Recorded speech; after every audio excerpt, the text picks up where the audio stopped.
No prison right now. Michelle Carter saved by a stay after sending text messages to her boyfriend urging him to commit suicide. The judge says that Michelle Carter was aware of what she was doing when she told Conrad Roy to get back into a car that was filled with carbon monoxide. And today, after tearful testimony from Roy's family, a judge sentenced her to prison. WBZ's Beth Germano was inside the courtroom. She joins us. Well, it was certainly a dramatic finale to this sensational trial. Michelle Carter sentenced to 2.5 years, the judge ordering that 15 months be served.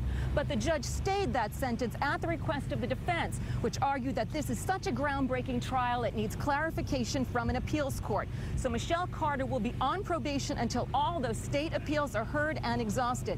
Emotions were very high in this court. Michelle Carter sitting at the table in the courtroom today, dabbing her eyes, tears welling in her eyes. Let's hear that verdict.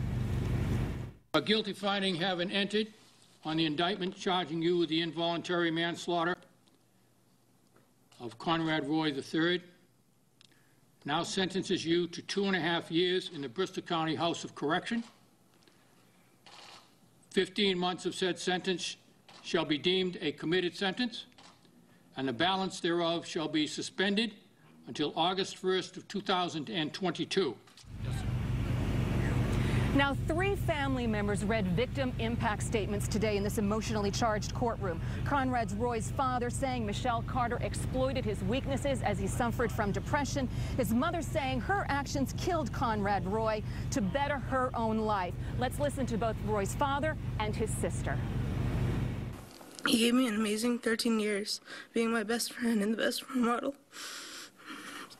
any little sister could ask for.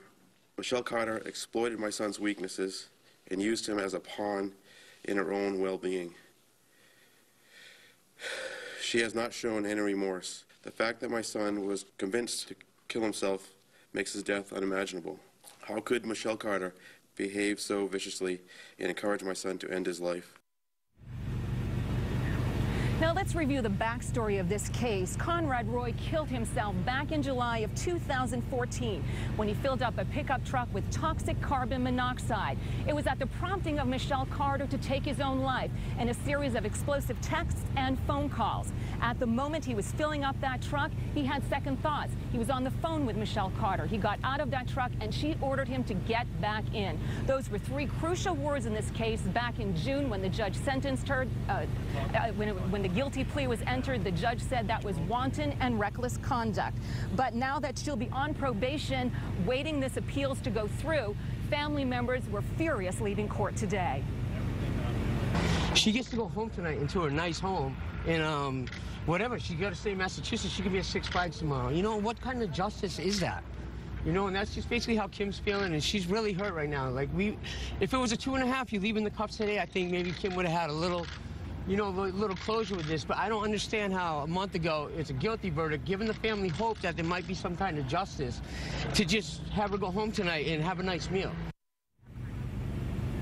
Now, Michelle Carter did have an opportunity to speak in court today, but she did not. She left a side door of the courthouse with her family to head home. She made no comment at that time as well. So again, she was sentenced to 2.5 years, but the judge has allowed her to be out on probation until the appeals in this case are exhausted. That could take months, even possibly years. Reporting live, I'm Beth Germano, WBZ News.